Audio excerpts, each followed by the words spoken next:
आपके साथ चलिए शुरुआत करते हैं खबरों की। और खबरों में सबसे पहले बात करेंगे लोकसभा चुनावों में भाजपा द्वारा समर्थित अपनी पार्टी भले ही अनंतनाग राजौरी सीट पर कब्जा न कर पाई हो, लेकिन इसके बावजूद भाजपा ने उसे समर्थन देने वाले लोगों का आभार जताया है। भाजपा के प्रदेश अध्यक्ष रविंद्र रैना ने आज एक प्रेस कॉन्फ्रेंस के दौरान इन लोगों का आभार जताने के साथ साथ भाजपा का कश्मीर में भी जनाधार बढ़ने का दावा किया है। जम्मू में आज एक प्रेस कॉन्फ्रेंस के दौरान उन्होंने इस संबंध में और क्या कुछ कहा, आइए आपको बताते हैं। और मैं उम्मीद करता हूं कि मोदी जी के नेतृत्व में भारत अनंतनाग राजौरी पुंछ की आवाम ने भारतीय जनता पार्टी को सपोर्ट किया है, जिसके लिए मैं अनंतनाग, कुलगाम, शोपियान, जिला राजौरी और पुंछ की आवाम का दिल की अमीन तरीन गहराइयों से शुक्रिया अदा करता हूं। और साथ ही साथ जो श्रीनगर पार्लियामेंट सीट है, जिसमें श्रीनगर, गांदरबल, पुलवामा और बड़गाम डिस्ट्रिक्ट का कुछ हिस्सा आता है, मैं वहां की आवाम का भी शुक्रिया अदा करता हूं कि वहां भी बड़े पैमाने पर लोग भारतीय जनता पार्टी के साथ जुड़ रहे हैं। खासकर नौजवान भारतीय जनता पार्टी का दामन थाम रहे हैं। और वहीं नॉर्थ कश्मीर की अगर बात करें तो बारामूला, कुपवाड़ा और बांडीपुरा और वहीं बड़गाम जिले का कुछ हिस्सा जो नॉर्थ कश्मीर की पार्लियामेंट सीट पर आता है, वहां भी भारतीय जनता पार्टी को वहां की आवाम ने, वहां के लोगों ने, खासकर नौजवानों ने बहुत सपोर्ट किया है। और हम उम्मीद रखते हैं कि वादी कश्मीर में भारतीय जनता पार्टी का जो कारवां आगे बढ़ रहा है, जो भारतीय जनता पार्टी का एक मजबूत बेस कश्मीर के अंदर आज बन रहा है, ये आने वाले सालों में और मजबूत होगा। और वो दिन भी हम यकीनन देखेंगे जब वादी कश्मीर से भी भारतीय जनता पार्टी के मेंबर पार्लियामेंट जीतेंगे और एमएलए भी भारतीय जनता पार्टी के वादी कश्मीर से जीतेंगे। लोकसभा चुनावों में 400 से ज्यादा सीटें अपने नाम करने वाली भारतीय जनता पार्टी 300 सीटें भी हासिल नहीं कर पाई। जम्मू कश्मीर भाजपा भी विधानसभा चुनावों में 50 सीटें अपने नाम करने का दावा कर रही है। और पार्टी के संगठन महामंत्री अशोक कोल ने भी कहा कि जम्मू कश्मीर के चुनावों में भाजपा ये लक्ष्य हासिल करके रहेगी। श्रीनगर में आज भाजपा द्वारा आयोजित एक कार्यक्रम में भाग लेने पहुंचे अशोक कोल ने यह दावा किया। और इसी दौरान पार्टी की कश्मीर इकाई के नेताओं व कार्यकर्ताओं ने लगातार तीसरी बार प्रधानमंत्री बनने जा रहे नरेंद्र मोदी को मुबारकबाद दी। जीत के बाद पहली बार हमारे मेहनत और असेंबली इलेक्शन, तो अब तो इलेक्शन कमीशन ने भी कहा कि असेंबली इलेक्शन हो जाएंगे। उस असेंबली इलेक्शन की भी तैयारी की दृष्टि से हम लोग तैयारी करेंगे। भारतीय जनता पार्टी हमेशा इस बात को कह रही थी कि भारतीय जनता पार्टी तैयार है इलेक्शन के लिए, और इलेक्शन के लिए भारतीय जनता पार्टी हमेशा तैयार है। और जब भी इलेक्शन होंगे भारतीय जनता पार्टी उसके लिए और काम करेगी। और भारतीय जनता पार्टी ने जो वादा किया है, भारतीय जनता पार्टी ने जो बताया है कि हम 50 पार होंगे, और बेशक भारतीय जनता पार्टी जम्मू कश्मीर की असेंबली में 50 पार होगी और भारतीय जनता पार्टी की सरकार बनेगी। एनडीए के लीडर नरेंद्र मोदी जी, वो तीसरी बार ये रिपीट हो रहा है, जवाहरलाल नेहरू के बाद कोई तीसरी बार प्रधानमंत्री बन रहा है। तो उस खुशी में हमारे कश्मीर के कार्यकर्ताओं ने, कश्मीर के हमारे लोगों ने यहाँ कार्यालय में, मैं आज यहाँ आया हूँ, उन्होंने एक खुशी मनाने के लिए मुझे भी उसमें साथ मिलाया है। और हम सब लोगों ने मिलकर खुशी मनाई है कि नरेंद्र मोदी जी तीसरी बार देश के प्रधानमंत्री बन रहे हैं। और पहली बार, दूसरी बार ऐसा कोई मौका मिला है जवाहरलाल नेहरू के बाद, जब तीसरी बार कोई प्रधानमंत्री बन रहे हैं। ये एक बहुत बड़ी बात है और इस बात के लिए मैं यहाँ के सभी कार्यकर्ताओं को भी साधुवाद देता हूँ, उनको धन्यवाद करता हूँ, उनका शुक्रिया करता हूँ कि उन्होंने इस प्रकार का कार्यक्रम। इस बार 29 जून को शुरू होने वाली श्री अमरनाथ जी की वार्षिक यात्रा के मद्देनजर सभी सरकारी विभागों ने कमर कस ली है। यात्रा के दौरान मौसम का पूर्वानुमान भी लोगों की जानमाल की सुरक्षा में अहम भूमिका निभाता है, जिसके चलते कश्मीर के मौसम विभाग ने भी अपनी तैयारियां मुकम्मल कर ली हैं। मौसम विभाग के निदेशक डॉक्टर मुख्तार अहमद ने बताया कि मौसम विभाग आधुनिक उपकरणों की मदद से अमरनाथ यात्रा को बिना किसी रुकावट के करवाने को प्रतिबद्ध है। उन्होंने ये भी बताया कि इन उपकरणों की मदद से मौसम को लेकर पूर्वानुमान लगाया जाएगा ताकि समय रहते सभी इंतजाम किए जा सके। वेल बिफोर यात्रा हमारी पूरी तरह से जो तैयारी है वो रहेगी और जो फोरकास्ट हम देते हैं, खासकर नाउकास्ट 3 आवरली या 12 आवरली रूट फोरकास्ट, और उसके साथ साथ 3 दिन का रूट फोरकास्ट भी देते हैं और 7 दिन का डिस्ट्रिक्ट लेवल फोरकास्ट और वार्निंग्स। तो वेदर पैटर्न क्या रहेगा अगले 1 हफ्ते तक पूरे सारे डिस्ट्रिक्ट्स के अंदर, वो सारी चीज़ें हम देंगे। और उसके साथ साथ जो बनिहाल का जो DWR बनिहाल है तो वो भी ऑपरेशन में है। क्योंकि आपके पास होगा। देश में तीसरी बार एनडीए सरकार की तोजपोशी जल्द होने जा रही है और लोकसभा चुनावों में भाजपा इस बार भले ही बहुमत हासिल कर अपने दम पर सरकार नहीं बना सकी, लेकिन घटक दलों के सहयोग से नरेंद्र मोदी एक बार फिर देश के प्रधानमंत्री बनने जा रहे हैं। नरेंद्र मोदी को तीसरी बार ये जिम्मेदारी मिलने पर लोगों में खुशी की लहर दौड़ गई। लोगों के मुताबिक नरेंद्र मोदी के नेतृत्व में 10 सालों में हमारे देश ने बुलंदियों को छुआ है और उम्मीद है कि अगले 5 सालों में देश का और विकास होगा। लोगों ने हालांकि कुछ मुद्दों को उजागर करते हुए नरेंद्र मोदी से इन्हें हल करने की मांग की है। आइए देखते हैं आम लोगों का क्या कुछ कहना है। देखो जी, तीसरी बार मोदी सरकार आई है, इसके लिए हमें बहुत ज्यादा खुशी है। मोदी सरकार ने पहले भी बहुत अच्छे काम किए हैं। हम उम्मीद रखते हैं कि इससे आगे वाले दिनों में उससे भी ज्यादा काम करे और बहुत अच्छे ढंग से दोबारा ये 2029 में भी जीत के आए। तो नहीं, उम्मीदें तो सब तकरीबन पूरी हुई है। एक चीज है, यूथ के लिए है थोड़ी प्रॉब्लम है। यूथ जो है, बेरोजगार यूथ है, उसके लिए कुछ सोचें, क्योंकि यूथ बहुत निराश है, नौकरियां नहीं है, इस वजह से यूथ थोड़ा निराश है। बाकी सब काम जो है वो बहुत अच्छे चल रहे हैं। प्रधानमंत्री मोदी है तो सब कुछ मुमकिन है जी। जो भी है, देश बहुत आगे जाएगा और तरक्की करेगा, इससे भी आगे दिन दुगनी और रात चौगुनी तरक्की करेगा। किसी ने ये सोचा भी नहीं था। कांग्रेस 70 साल में नहीं ये कर सकी जो मोदी जी ने ये 10 सालों में करके दिखाया। फिर ऊपर से बोलते मोदी ने किया कुछ नहीं। आज बच्चा पैदा होता है तो लड़की पैदा होती है, मोदी सरकार पहले उसके अकाउंट में पैसा डालती है। अब पहले क्यों नहीं किसने क्यों नहीं डाला? किसी ने 5 लाख का इंश्योरेंस दे रही है, आयुष्मान कार्ड दे रही है, वो पहले किसने दिया? किसने दिया? यूपी बिहार में करोड़ों का जो राशन बांटा, उनको लोगों को जमीनें दी, मकान दिए, बिजली पानी फ्री दिए। क्या किया लोगों ने? तभी लोगों ने धोखा दिया। ये इस किस्म की दुनिया, इससे बढ़िया मोदी क्या करेगा? जो फिर भी वो पहले से ज्यादा अच्छा करें जो उन्होंने काम किया। अब जो उनको पता चला लोग हमसे को नाराज, जो भी कमी पेशी हुई है वो इससे भी ज्यादा बढ़िया काम करें। 29 में दोबारा गवर्नमेंट इनकी आएगी और इससे भी बड़ा अच्छा काम करेंगे। नहीं, अब तो मोदी जी को तो थोड़ा यूपी जो हुआ इसकी वजह से थोड़ी जो परेशानी आई है, अब तो ये मोदी जी तो काफी दूर तक ले जाएंगे। हर हिंदुस्तान को वहां पहुंचाएंगे जो आज तक इसने पहुंचाया नहीं होगा। हर नीति अच्छी होगी, काम अच्छे होंगे, नए योजना और भी लाएंगे वो। बाकी जो मैं चाहता हूँ जो डाक भेज रहा है, डेली भेज रहा है, इनका भी मसला थोड़ा हल हो जाए। अनएम्प्लॉयमेंट जो है ये दूर होनी चाहिए। नहीं, हमें तो बहुत खुशी हुई है। हमने तो पूरा सपोर्ट किया इधर जुगल किशोर जी को, अपना हमारे जितेंद्र सिंह जी इधर से जीत गए। हमें बहुत खुशी है उनके, हम उनको मुबारकबाद देते हैं। लेकिन हमारे मीडियम लोगों के लिए हम कुछ नहीं हुआ है। मीडियम लोग हम परेशान हैं।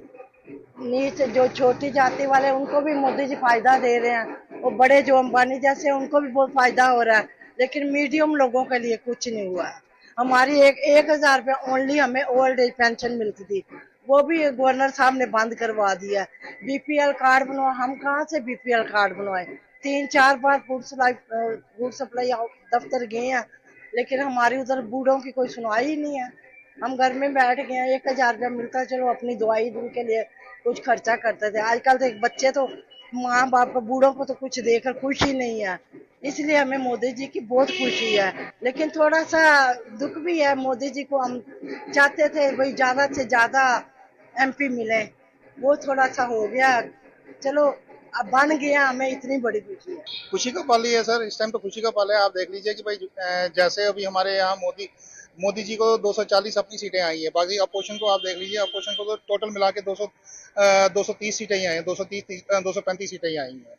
तो यहाँ से ही पता लगता है तो लोग कितना मतलब मोदी जी को चाहते हैं या क्या है, आप खुद ही अंदाजा लगा लीजिए।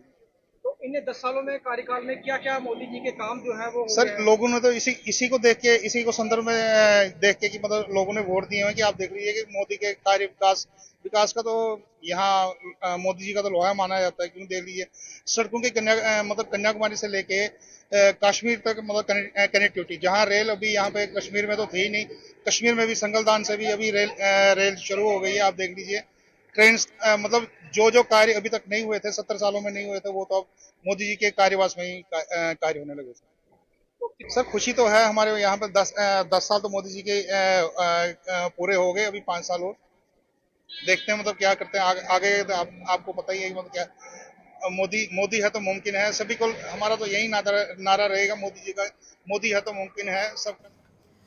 ज्येष्ठ पूर्णिमा पर इस बार कश्मीर के गांदरबल जिले के तुलमुला स्थित माता खीर भवानी के मंदिर में 14 जून को वार्षिक मेले का आयोजन किया जा रहा है। इस यात्रा के लिए हर साल की तरह इस बार भी माता खीर भवानी जी यात्रा वेलफेयर सोसाइटी ने टूरिज्म फेडरेशन जम्मू और विश्व कश्मीरी समाज के सहयोग से सभी इंतजाम पूरे कर लिए हैं। जम्मू में आज एक प्रेस कॉन्फ्रेंस के दौरान सोसाइटी के सदस्य किरण वत्तल ने बताया कि इस यात्रा के लिए जम्मू से 12 जून को श्रद्धालुओं का जत्था जगती से कश्मीर के लिए रवाना होगा। यात्रा के लिए दोपहर को रामबन जिला प्रशासन द्वारा भंडारे का इंतजाम किया गया है और वहां कुछ समय विश्राम के बाद ये जत्था तुलमुला पहुंचेगा, जहां सेंट्रल यूनिवर्सिटी परिसर में श्रद्धालुओं के ठहरने का इंतजाम किया गया है।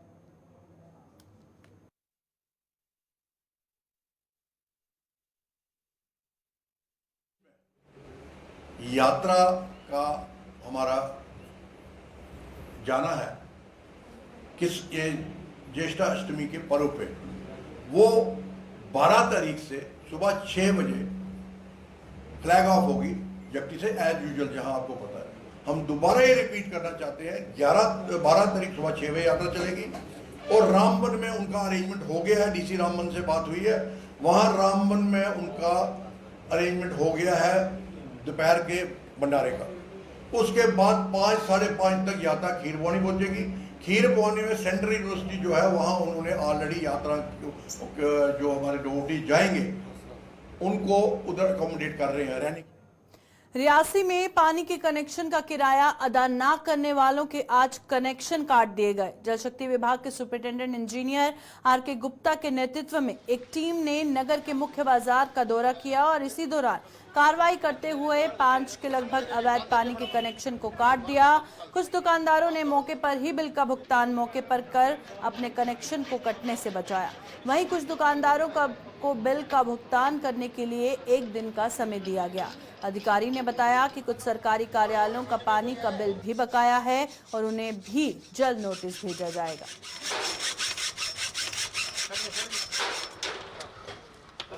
ताकि जो इम्बैलेंस होता है डिमांड और सप्लाई में, जो किराया दे रहा है हो सकता है उसको पानी नहीं मिल रहा हो या कम मिल रहा हो, और जो किराया नहीं दे रहा है वो भी पानी ले रहा है। तो इसके लिए ज़ीरो टॉलरेंस के लिए टीम को सख्त ताकीद कर दी गई है कि इलीगल कनेक्शन हमें रियासी में कोई नहीं दिखना चाहिए। फ़िलहाल फोकस जो है वो कमर्शियल पे है। आने वाले इस गर्मी में हम नहीं चाहते हैं कि लोग पानी के बिना, होटल वाले, ढाबे वाले, देखिए आपने देखा सारी मशरूमी है और लोग जो है बढ़ के आगे आए हैं। बड़ा अच्छा रिस्पांस रहा है और जिसका 30,000 बैलेंस है वो 50 दिया है, परसों 30 और दे रहा है, किसी ने 40 दिया है, किसी ने 20 दिया। ऐसे करके मेरे को लगता है एक आपके माध्यम से एक विनम्र विनती करूंगा, एक संदेश देना चाहूँगा जनता को। जो ये अनरजिस्टर्ड कनेक्शंस होते हैं, holding of a unregistered connection in the premises, commercial है या डोमेस्टिक है, it is an offence duly recognised under स्फॉर एक्ट, जिसके लिए सजा का प्रावधान है। अगर पर्चा लगता है 6 महीने की सजा है और 10,000 रुपया जुर्माना है और बहुत। इसलिए लोगों को चाहिए कि इन चीज़ों से बचे। कहाँ कहाँ लगा है, कैसे कैसे लगा है, किस किस के कहने पे लगा है, हमें वो नहीं देखना है। जम्मू के सुपर स्पेशलिटी हॉस्पिटल में अंगदान के लिए लोगों को लगातार प्रेरित किया जा रहा है और इस अस्पताल में एक QR कोड लॉन्च किया गया है जिसके जरिए लोग अंगदान के लिए अपना पंजीकरण करवा सकते हैं। अस्पताल के सुपरिटेंडेंट डॉक्टर रिहाना खुर्शीद ने बताया कि अब तक इस QR कोड के जरिए पिछले साल 900 लोगों ने अंगदान के लिए पंजीकरण करवाया था। हम ये ऑर्गन डोनेशन को प्रमोट करने के लिए ये सितंबर 2023 को ministry of health and family welfare government of India ने एक लॉन्च किया था पोर्टल फॉर ऑर्गन प्लेज। तो आज हम यहाँ सुपर स्पेशलिटी हॉस्पिटल में under the direction of our principal sir doctor Ashutosh Gupta sir और इन कोलैबोरेशन विद सोटो हम यहाँ पे QR कोड से डिस्प्ले कर रहे हैं फॉर ऑर्गन डोनेशन प्लेज। तो मेरी लोगों से रिक्वेस्ट है कि ज़्यादा से ज़्यादा लोग प्लेज करें। और आपको बताना चाहूँगी कि J&K में अभी तक 900 लोगों ने प्लेज किया है इस पर। और एक ऑर्गन एक बंदा 8 लोगों की लाइफ बचा सकता है। और पिछले मंथ हमने यहाँ पे एक डेथ हुई थी हमारे न्यूरो सर्जरी वार्ड में। यंग पेशेंट था, RTA का केस, 30 इयर्स का। तो उनकी फैमिली को हमने मोटिवेट किया तो उन्होंने 2 कॉर्निया डोनेट किए। तो उसे नगर स्थित गवर्नमेंट हाई स्कूल में मॉडल मेकिंग प्रतियोगिता का आयोजन किया गया। इस प्रतियोगिता का आयोजन सर्व शिक्षा अभियान के तहत IIT कानपुर के सहयोग से किया गया, जिसमें 20 स्टूडेंट्स ने भाग लेते हुए अपनी योग्यता दर्शाई। IIT कानपुर से अनुराग पांडे इस मौके पर विशेष रूप पर मौजूद थे, जिन्होंने बताया कि इन बच्चों को आगे ले जाने में IIT कानपुर हर संभव मदद कर रहा है। हर एक डिस्ट्रिक्ट से एक जूनियर स्टूडेंट और एक सीनियर स्टूडेंट सेलेक्ट होकर के आज रीजनल लेवल कंपटीशन में पार्टिसिपेट कर रहे हैं। यहाँ पर 10 बच्चे जूनियर लेवल से आए हैं, 10 बच्चे सीनियर लेवल से आए हैं। टोटल 20 बच्चे हैं जो पार्टिसिपेट कर रहे हैं। और IIT कानपुर से मैं, समग्र शिक्षा से अजीत शर्मा जी और उनके कलीग अरुण जी जो कि HOD हैं जम्मू यूनिवर्सिटी से, वो भी यहाँ पर आए हुए हैं एज अ जज। और जो बच्चे यहाँ पर 20 हैं उनमें से 10 बच्चे हम लोग आगे ले रहे हैं, 5 जूनियर से और 5 सीनियर से। इन बच्चों को हम लोग एक रोबोटिक्स में इंटरेस्ट पैदा करने के लिए रोबोटिक्स किट दे रहे हैं। जो रनर्स हैं उनको हम लोग एक सब्सक्रिप्शन देंगे जिसके थ्रू वो साइंस की बुकलेट्स साल भर तक उसको वो पढ़ सकते हैं, यूटिलाइज कर सकते हैं। तो ये एक इनिशिएटिव है जिससे बच्चे एस्ट्रोफिजिक्स के बारे में थोड़ा सा इंटरेस्ट क्रिएट कर सके, क्योंकि आजकल के जनरेशन में JEE, नीट मतलब इंजीनियरिंग और डॉक्टर या मेडिकल को लेकर के एक एंथुसियाज्म रहता है। बट इसरो या नासा जैसे एजेंसीज में कैसे इंट्रेंस मिलता है, वो उसके लिए क्या प्रोसेस होता है, क्या एलिजिबिलिटीज़ होनी चाहिए, कैसा इंटरेस्ट होना चाहिए, उसके लिए IIT कानपुर समग्र शिक्षा के साथ मिलकर के ये इनिशिएटिव ले रहा है। And we are very thankful to Samagra Shiksha. 376 स्कूलों में तो इस्टेब्लिश किया है, बट हर एक स्कूल ने आसपास के क्लस्टर्स के स्कूल को भी इन्वॉल्व किया है। स्मार्ट सिटी परियोजना शुरू होने से कई साल पहले और ये परियोजना शुरू होने के बाद भी जम्मू की खूबसूरती में चांद लगाने के लिए लगाए गए फव्वारे आज अपनी दुर्दशा पर आंसू बहा रहे हैं। किसी समय ये फव्वारे शाम होते ही अपनी छटा बिखेरने लगते थे, लेकिन ये समय बीतने के साथ साथ ही इनकी हालत बद से बदतर होने लगी है और अब ये मखमल में टाट का पैबंद साबित हो रहे हैं। इनके रखरखाव के लिए जिम्मेदार जम्मू नगर निगम भी लंबी ताने सोया है, जिसे जम्मू वासियों में रोष देखा जा रहा है।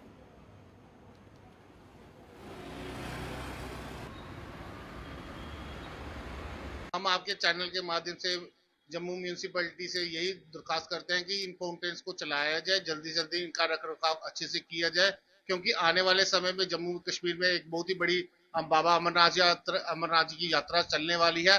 तो जो उनसे बाहर से पर्यटक आएंगे उनको जब वो ये अगर हमारे फाउंटेन्स की हालत देखेंगे तो उनको क्या मैसेज आएगा जम्मू कश्मीर। जो सा हम कह रहे हैं कि जम्मू कश्मीर में इतना विकास हुआ है, तो ये डिपार्टमेंट की बहुत ही नालायकियत है कि जो से जहाँ पे टैक्स पेयर का इतना पैसा इन्वेस्ट किया, तो आज उनकी हालत अगर इतनी खराब है, तो हम आपके माध्यम से जम्मू म्यूनिसिपैलिटी कमिश्नर से यही रिक्वेस्ट करते हैं कि इन फाउंटेन्स को जल्दी से जल्दी स्टार्ट किया जाए और जम्मू को सुंदर बनाया जाए। जैसे कि हमारे प्रधानमंत्री जी का ये चल रहा है कि स्वच्छ भारत क्लीन भारत, तो उस मुहिम के तहत इन फाउंटेन्स को जल्दी से जल्दी ठीक करना चाहिए और जो जम्मू में पर्यटक है, जम्मू कश्मीर अव्वल नंबर 1 पे आना चाहिए इस बार, क्योंकि स्मार्ट सिटी का भी काउंटडाउन शुरू हो जाता है इसी मंथ में। तो हम चाहते हैं जम्मू को जल्दी से जल्दी क्लीन किया जाए। जल्दी से जल्दी हम यही देखना चाहते हैं कि ये जल्दी से जल्दी जो से भी फाउंटेन्स है, अपना जीवल के ले लीजिए, विवेकानंद डोगरा चौक के ले लीजिए, ये जल्दी से जल्दी स्टार्ट हो जाएंगे और इनमें इनका रखरखाव भी किसी उनको म्यूनसिपैलिटी का डिपार्टमेंट को, किसी एनजीओ को इनके रखरखाव भी देने चाहिए, क्योंकि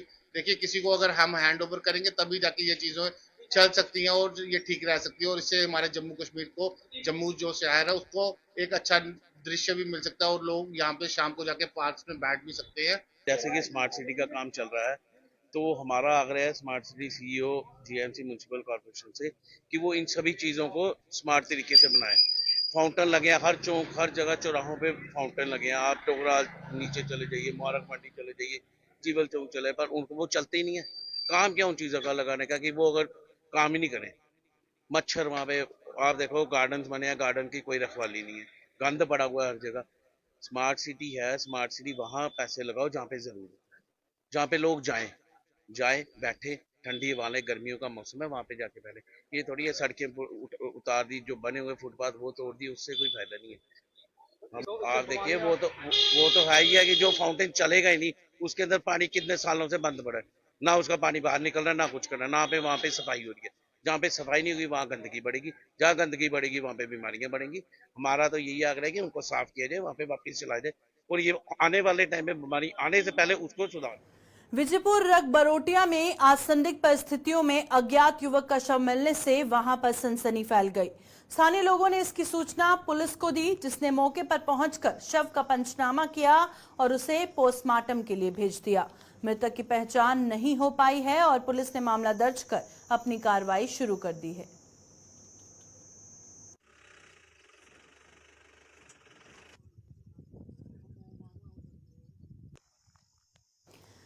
अभी के फाइनल कट प्रोग्राम में इतना ही। दीजिए इजाजत, नमस्कार।